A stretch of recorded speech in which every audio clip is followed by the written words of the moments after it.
Hello, and welcome to Outnumbered the Podcast. I'm Audrey. And I'm Bonnie. We are experienced moms to a combined total of 19 children. In our weekly episodes, we explore relatable topics using our perspectives of humor and chaos. Tune in for advice and encouragement to gain more joy in your parenting journey.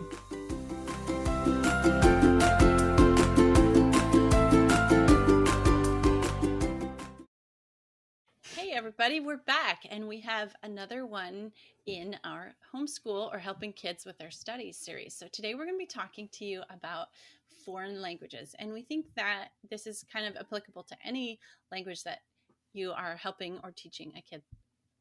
As a side note, this totally applies to like ASL or, kind of off the beaten path foreign languages that we don't always think about, right? So I have quite a bit of experience learning and teaching foreign languages. I lived in Mexico for quite a few years growing up. And so have a lot of memories of learning a foreign language as a young child. And I did have a funny little story I wanted to share, and I'm probably going to botch this. So if my brother's listening, he has to forgive me. But I just remember and this is a famous story in our family. He went to school as a young child. He must have only been like 6. And came home in tears, was really upset, and this is immersion, right? We're going and speaking full Spanish, these kids that don't really know much.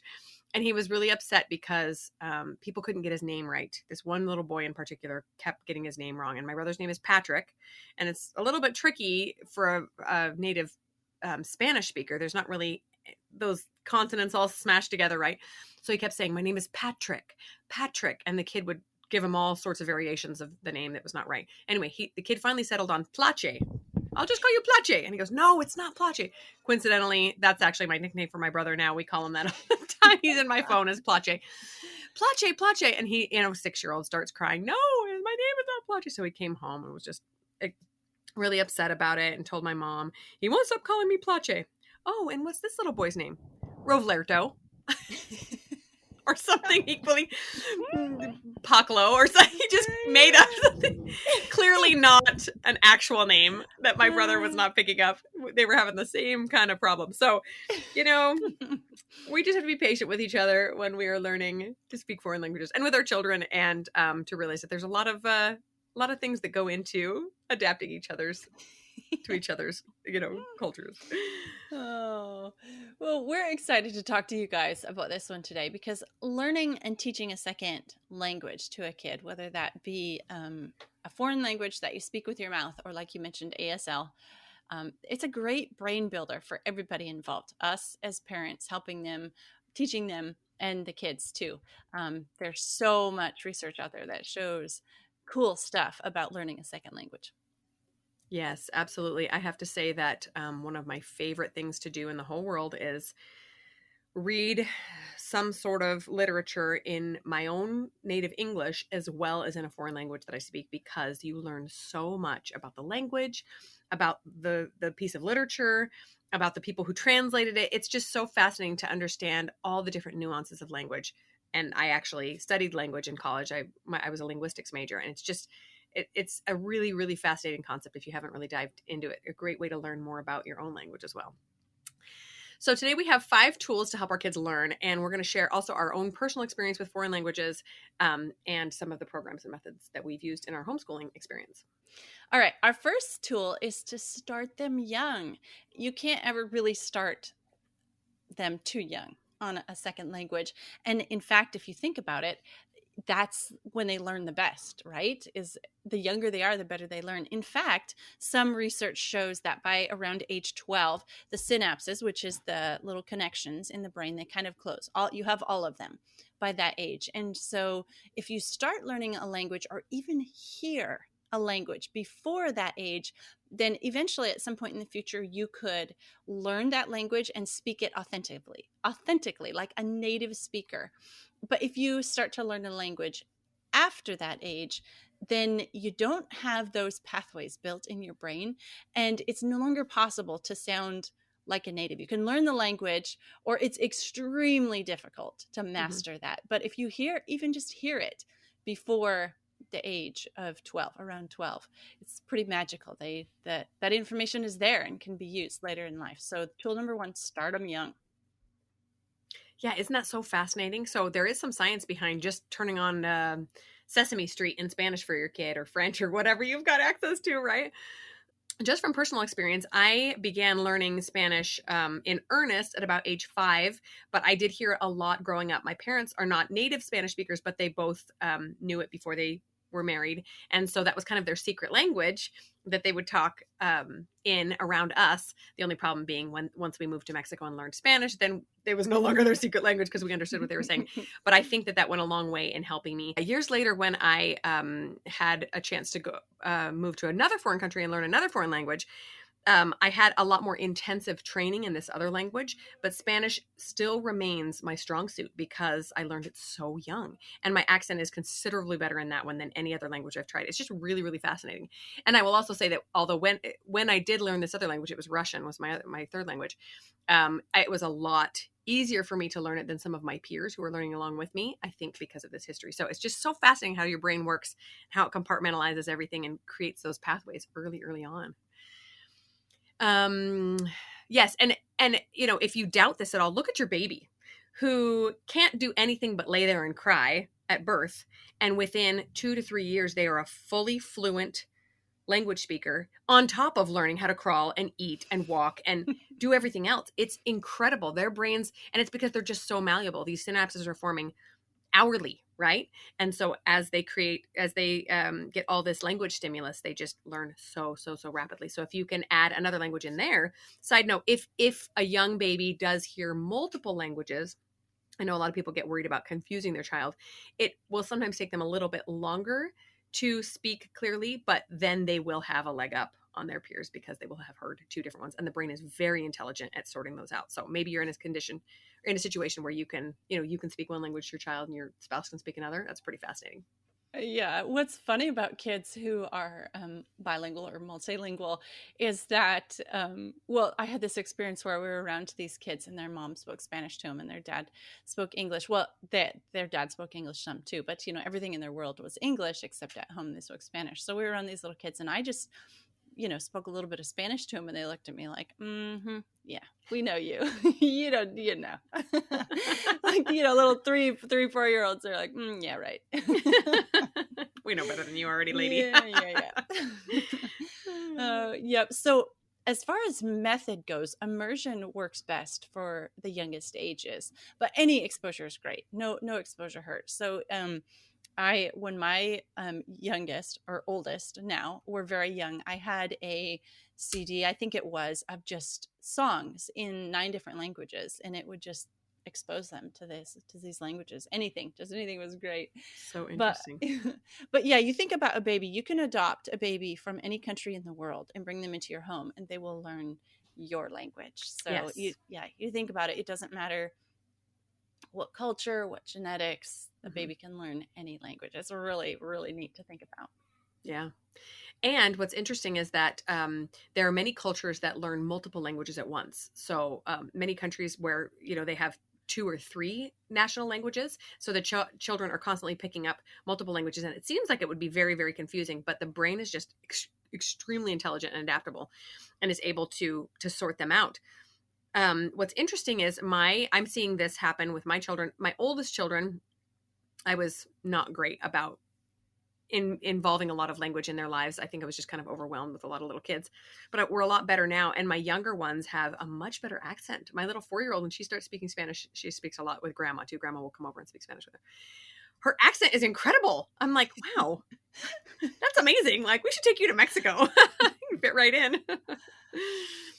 Okay, so tool number 2, and that is to just have fun. As with any educational quest, as soon as you make it a chore, the kids don't want to do it, right? As soon as you keep it fun, then it's like, oh, I want to try. For example, one of the things that my mom started doing with my children is she would come over and offer them a piece of gum, but they had to request it in Spanish. And so everyone loves when grandma comes over because they get to say, can I have a piece of chicle? And make sure that it's very no or low pressure situation, right? If they can't say it, she still gives them the gum. She just makes them try it, right? It's not like it's high pressure. Like if you can't ask where you're bleeding and you have to ask where the ER is in Spanish. Like They will get to the high pressure situations if they end up traveling there. Like, you just make it Yeah. fun, make it really easy. Yeah. Yeah, that's totally right. Like I think it's hilarious that my 2-year-old has a little lisp, but he can still roll his R's for Spanish. I'm like, It's what? amazing. Oh, yes. Okay. So the best way to make them not want to learn is when we start getting heavy or negative or intense. It's just not fun.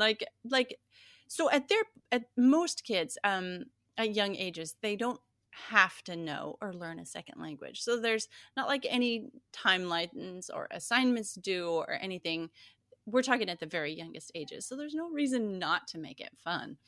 And if you continue that into the older ages, like say you do have a kid taking a class in school and you're trying to help them out, just keep it fun. Like there's no point in doing anything else, because then they've got this difficult thing that their brain is trying to do, and then you've attached some negative emotion or something to it. It's just not going to work. So absolutely love this one. Stay positive, stay fun. Right. One thing I will say here is that social inhibitions go a long way in harming the learning of a foreign language, because it requires a lot of courage to open your mouth and say something that will probably be wrong, because you will be wrong 1,000 times more than you will be right when you start speaking a foreign language, which is one of the reasons it's very difficult for adults to learn, is because of the inhibitions, not necessarily, I mean, also the brain is older and slower, but because they are not fearless like the kids. They'll just say something and go, oh, it was wrong, big deal. But for a 14-year-old or a 30-year-old, it's a lot scarier. And so to make it a game, or even purchase foreign language games and practice letting it just roll off, letting the mistakes roll off, right? Don't make a big deal about it. Don't let anyone make fun of each other when they say it wrong. You guys can all laugh at each other. You might even have to laugh at yourself at the same time, right? And say, oh, I said it wrong. Oh, I sounded like this or whatever. But that is a huge aspect to learning a foreign language in a safe environment, is to not allow those inhibitions and that fear to creep in, because then they won't even try, right? A few other ideas for making it fun is finding someone online to speak to, right? We live in this super connected world. In a matter of a few clicks, you can find somebody on Facebook that would Zoom with you and chat in a foreign language with your kids, right? You can try labeling things around the house. We're going to talk about different types of learners later on, but this is great for visual learners. With language, it's a little bit tricky because it's all in the head and coming out the mouth, but if they can see it read, that's a little bit helpful. And you can practice when the family gets together. Like dinner time is a great time to practice things. Listen to Dad, what we learned today. And they can chatter back and forth, and Dad's so impressed. And everybody, rallies around each other and encourages each other to try out this new skill. Yeah, that is awesome. Just when it's your goal to make it fun, then you start looking for different ways, and it just really is. There's a lot of tools, resources out there that you can use to make it fun. So yes, that is our next tool, is to tailor it to their learning style. And as you guys know, in our other homeschooling episodes, we've talked about the 7 different learning styles and how to learn your kids' learning style. So go back and listen to some of those other episodes. If you don't know your kids' learning style, we've got some great resources linked in those to help figure out your kids' learning style. But go ahead and tailor this learning of foreign language to their learning style. So we're going to just real quick go through each of those 7 learning styles and throw at you some ideas of ways to help a kid with that learning style learn a foreign language. That's right. So first one is visual or spatial. Like I was just mentioning, they like to take notes. So I am a visual learner, and I know I've shared this example in the past, but when I was learning Russian, so my third language, I was an adult, and it made me crazy because I could not write down the words that they were saying. This program I was in was not letting us take notes. They wanted everything auditory because the alphabet is different. And I'd already learned the alphabet before I started this program. So I just was dying to take notes because it would not compute. Like, I cannot hold this in my brain. I need to see it. And as soon as we were allowed to take notes, it was like, oh, finally, helps so much. So if you're not that kind of a learner, understand that it's really important for us to read it. We just can't do it without the notes. They often think in pictures and learn best from visual displays or slideshows, posters. Anything that they can get their eyeballs on will help a lot. Yeah, which is funny, thinking about learning a language, which is mostly using your mouth, not your eyes, but hey. Not very visual. Yeah. No, they're connected. Okay, the second learning style is auditory. So these guys probably maybe learn language easier than others, because part of learning any other language except sign language, ASL, is going to be for auditory learners. So it's really, really like they're just prone to learning this. They so use music, anything where they're hearing language, audiobooks in a different language. They interpret the underlying meaning of the words through listening to not only just the words spoken, but the tone and the pitch and the speed and other phonological nuances of the speech. So they're going to pick up way more than just the words by listening to it spoken. They like even reading aloud in the foreign language, hearing themselves speak it. Maybe if they're taking a class and school are not getting it, have them record the lesson and then go back and listen to it later. Audiobooks, songs, movies. There's a lot. This one just kind of seems maybe more intuitive, that they need to hear the language to learn the language. So that's especially important for these kind of learners. Right, right. And these learners tend to be pretty exceptional at picking up accents because they hear the Yeah. nuances a lot better than maybe the rest of us clonking Yeah. around, right? They're just like, Yeah. "Oh, this is a different dialect. I'm going to try it a little differently." It's pretty fascinating watching. Yeah. I have a brother-in-law that must be an auditory learner because he speaks English, so he has, the English accent, but he can mimic the different American accents so good. Like he can speak Yeah. American like an American. He can speak it like a Texan. He can speak it like somebody from Tennessee. It's pretty funny. He must be an That's auditory great. learner. Yeah, for sure. And and also as a foreigner, it's probably a little bit easier to pick up on them because it's all foreign to him, Oh right? yeah. Whereas we like, oh yeah, I think he had a little bit of an accent, but we just we sift through that really easily to get the meaning, and he probably has to work at it a little bit Right. better. Yeah. So the third one is the verbal linguistic, also a huge boon when you are learning a language, right? They love to interact with words and sounds. They love to discuss things, ask questions. They love to teach others. This is something, it's funny, I'm not an auditory learner, but I do think I have kind of a knack for linguistic stuff, and to talk. They love to talk, it's pretty fun to chat. It's getting me to shut up. You can't do. No, but it's real easy for those kind of learners. They just yeah, they do. Like you hear them speaking the language sooner maybe than other kids do because they're making it happen with their tongue, right? Yeah. Okay, the fourth kind of learner is the physical kinesthetic learner. These guys love hands-on activities. So you're learning different foods in a different language, have them right there. And then they love to touch, feel, and experience anything in this language. So like games like pantomime or charades, those things can actually help them later remember or make a connection to a foreign word. Like if you mime eating an apple and then they have to guess it in, say, Spanish, then they're going to remember that phrase because they're actually going to remember first what you looked like or what they did when they were miming that. So anyway, that's kind of a fun part for a physical kinesthetic learner. Yeah, and if you're looking for a language to teach that one, there's ASL for you. They'd be fantastic at that. Yeah. Yes. So the fifth one is the logical or mathematical, and obviously this one might be a little bit more difficult, but maybe not. Sometimes language and math have really interesting connections. They just are expressed a little bit differently, right? They like processes. They like analysis. They like collecting data. They like solving mysteries. So this is kind of fun when you're looking for games or activities to do with them. They might like some more of those tricky tasks given to kids learning foreign language in a school setting. So like verb conjugations or things that are very methodical, if that makes sense. Whereas the rest of us are like, oh, conjugating verbs. These guys are great at it, right?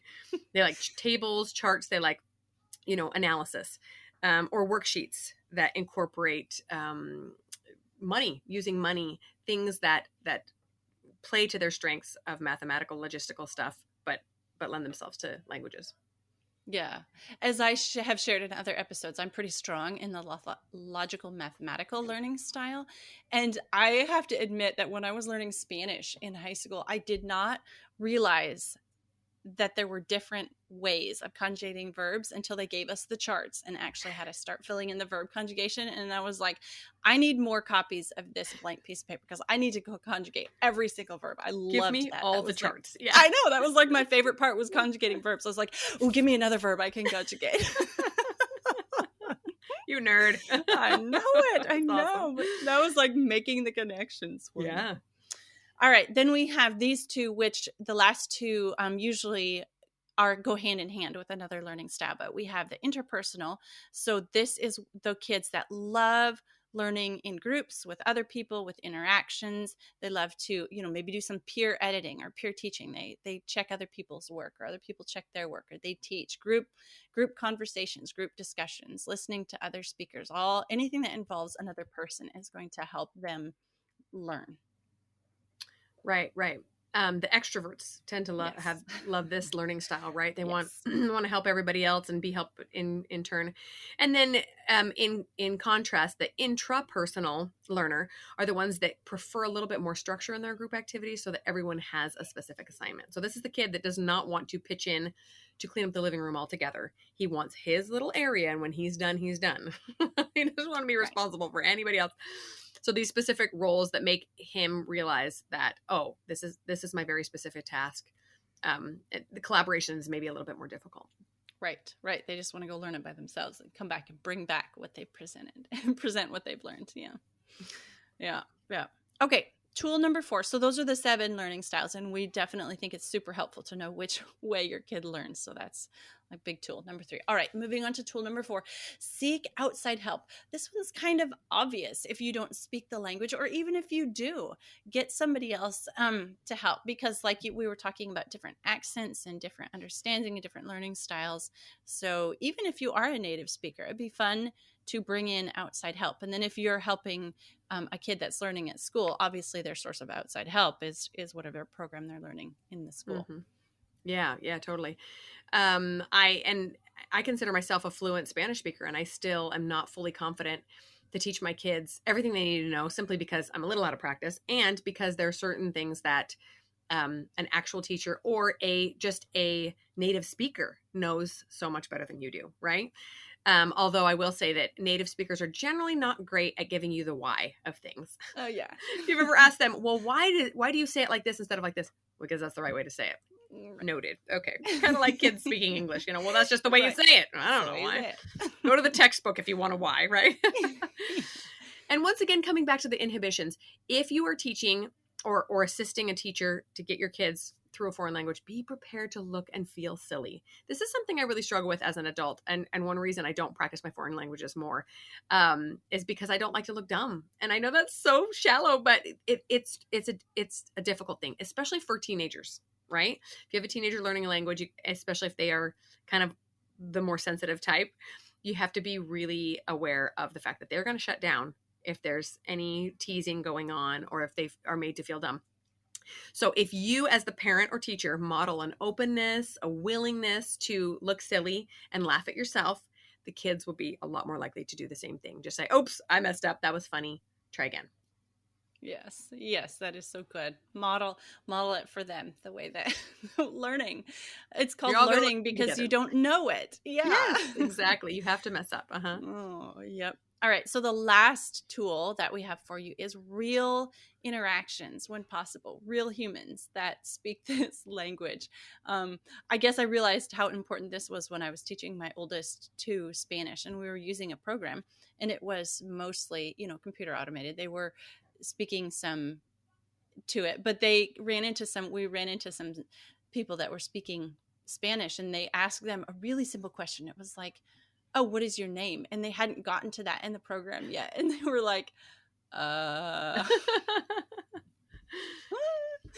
know that one. So, but as far as a real interaction goes, that's one of the first things that people ask. Well, hey, what's your name? Right. Like the programs are great, but they often teach really inane things like, where's the library?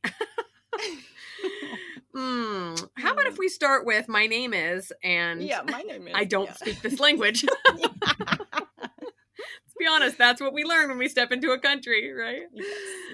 Yes, for sure. Online is fantastic. And there are so many resources for it now. I mean, just 15 years ago, we didn't have anything for learning these foreign languages, and now it's just everywhere.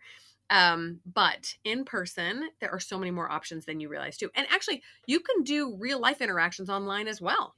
Just make them live with a real person. Do a little research, see if you can find a way to do that.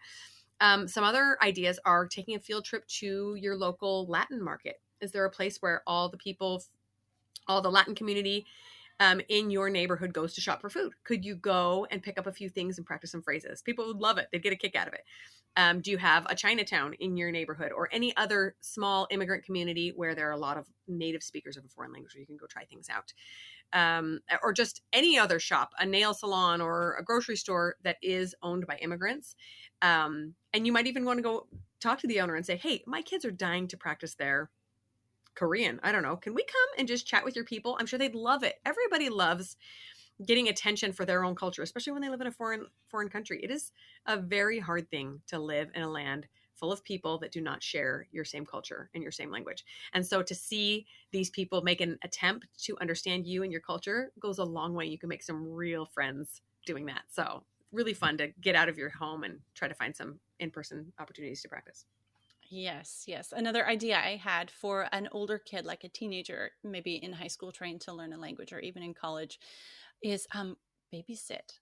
Babysit some kids that speak Mm. the language you're trying to learn. Mhm. And they are actually probably better at it than you are, and you Oh will my learn gosh, tons just by kids are babysitting. hard. Like at least the adults know to slow down. The kids are like, you're like, oh no, stop, one word at a time. They're like, why are you so dumb? Why do you not know what we're saying? It's easy, just do it like us. Oh man. Yes. Now we're going to share a little bit about our own personal experience learning languages, and then next we're going to talk about programs and methods we've used to help others learn. Okay, so personally, I speak some Spanish, and they just brought in some when I was way back in dinosaur age when I was in third grade. They brought in some Spanish speakers, and we learned some Spanish. It was just not very intense at all. But because I had that exposure very young, then when I went to learn it later in high school, picked it up very fast, speaked Yeah, but English. you lost some English too. I lost some English. Spoke it like a native speaker, I'm told, and I chalk it up to that experience when I was young. The other language that I have is ASL, or sign language.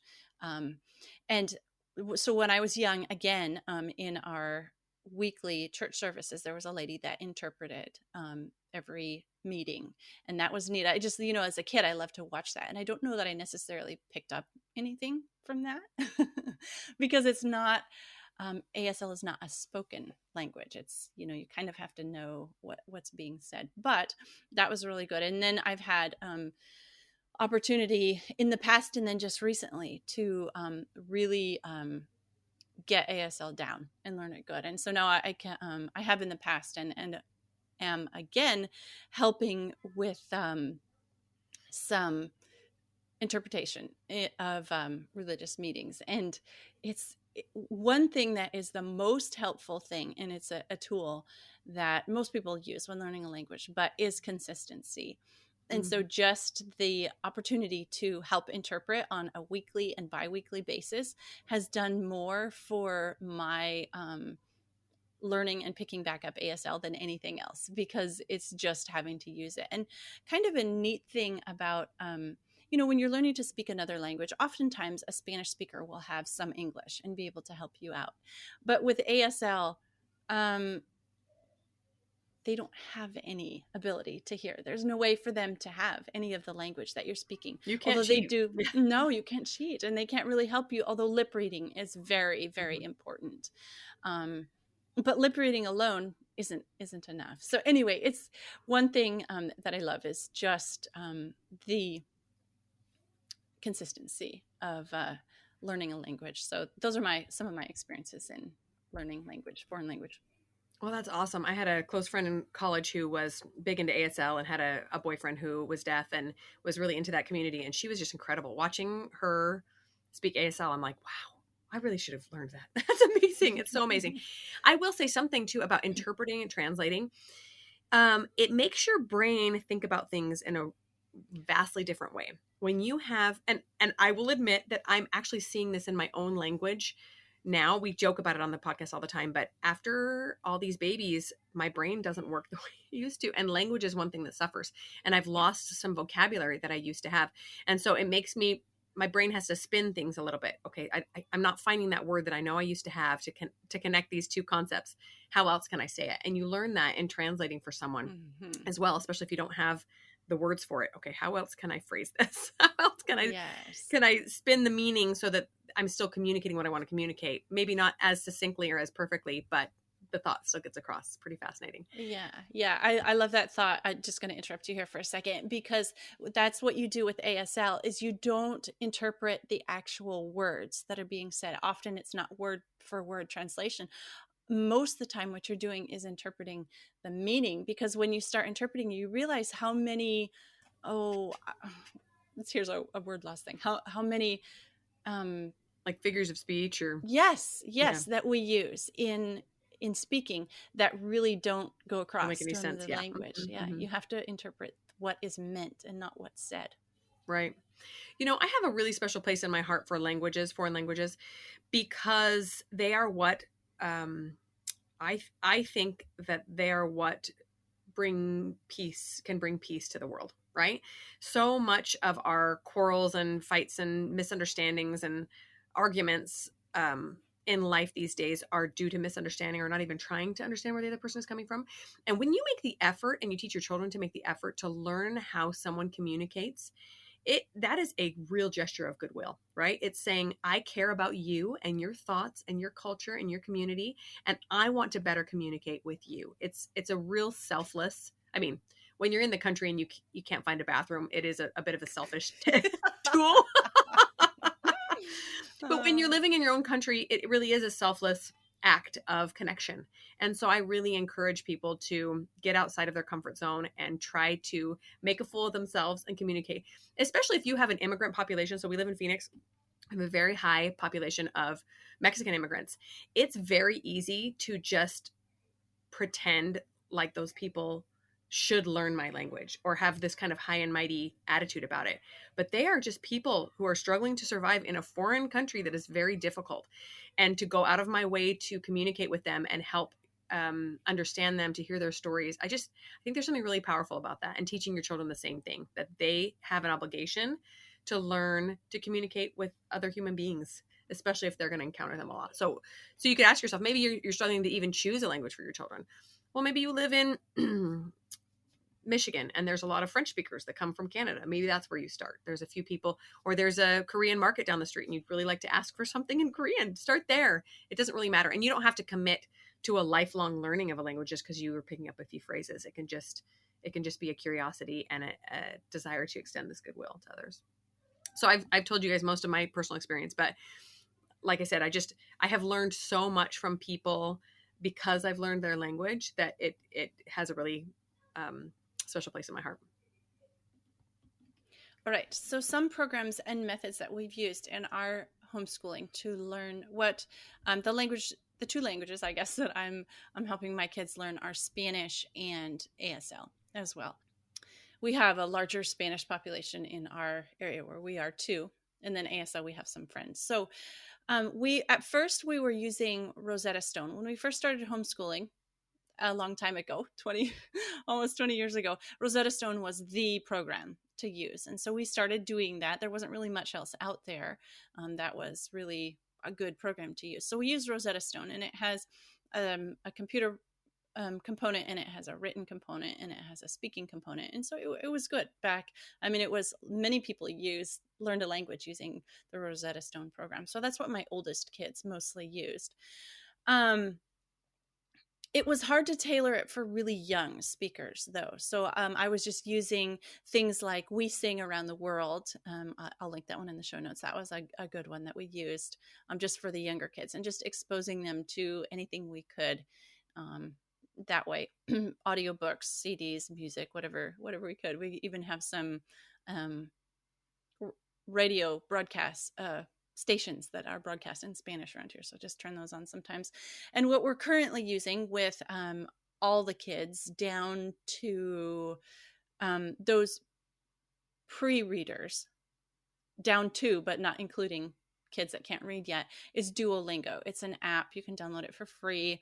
And it's a great, great method. They speak, they hear native speakers, they get to do some reading, some writing. And so that's what we're using. That's a great method. And I would like, maybe Bonnie, you'll have a suggestion, or maybe some of our listeners can help out. I would like something for my very youngest non-reading learners yet, because Duolingo, there is a lot of reading involved in that one. They have to be able to read, to be able to choose the correct, tap on the correct one. So those are the programs and methods we've used in our homeschool. Yeah, we haven't used a lot more than that. Duolingo seems to be a favorite in our home. My kids really enjoy doing it, and they make it fun. There's like badges and things that they can earn. Yeah. What's been fun is to let my older children just kind of go crazy. So I've required them to learn at least one foreign language, but once they kind of get a working knowledge, they can go try something else. So my oldest has dabbled in like 3 or 4 languages, which I think is great. I don't think it's necessary to force your child to do like 7 years of one foreign language, although it's helpful that they can actually communicate in one language. But any exposure to foreign language will help them. For the younger kids, honestly, the best thing that I've found is songs, like you mentioned, like getting a CD or a playlist of foreign language songs, especially if they are songs that they recognize already, right? So like Eensy Weensy Spider was one that my kids learned in Spanish, and they went bananas for it. They just cracked up because the words sounded different. And knowing Spanish, I knew that the meaning was a little bit different, but it was just so exciting for them to say these silly words that actually had a meaning to someone, right? So that's a great way to start those little kids. Another program that you might want to look into is called Pimsleur, and it's based on some real great research on foreign language, and that's something that my older boys have enjoyed doing, that program. But really, the sky is the limit. There are so many options out there. I will say finally, though, if there is any way you can incorporate real life experience, especially in a foreign country, do that. Like, what if once a year or once every 5 years you took the family across the border and just practiced some things? Or you decided that, when your oldest graduates, you're all going to go fly somewhere and practice these skills, because it doesn't even really mean something until they have a chance to speak to another human being with it. Pretty powerful. Yeah, that's awesome. I really like what you were sharing about connecting with other people. The more you learn about other people, that if you speak to people in another language, you start to find commonalities and things that are like you and you can relate to. And that, I think, is a key for going forward into more peace in the future. And so, yeah, I highly encourage people just to expose your kids to language, even if they'll never use a foreign language in their life. Just the exposure is pretty fantastic for their brains. And just because of that, it's worth it, if for no other reason at all. Yes, absolutely. I've had the opportunity of living in 3 foreign countries and traveling to many, many dozens. And I just have to say that the one thing that comes across every time I go to a new country is that these people are just like us. They have the same problems and the same happiness and joys. And they just, eat a little bit different food, and they sound a little bit different, and they probably look a little bit different. But we are all essentially the same people at heart. And the more effort we put forth to break down those barriers, the happier we'll all be. And it really is. I mean, we joke about world peace being the answer to everything, but this is how we get there, guys, is we learn what makes other people tick, and we learn how to connect with them. So pretty awesome. Yeah. So if we can prepare our kids to be able to do that in some measure in the future, then I think we've had success. Thanks for listening, friends. Click the link in the show notes to subscribe to our email and never miss another episode. Show us some love by leaving a review on iTunes or sharing the podcast with a friend. Thanks for all your support. We'll talk to you next week.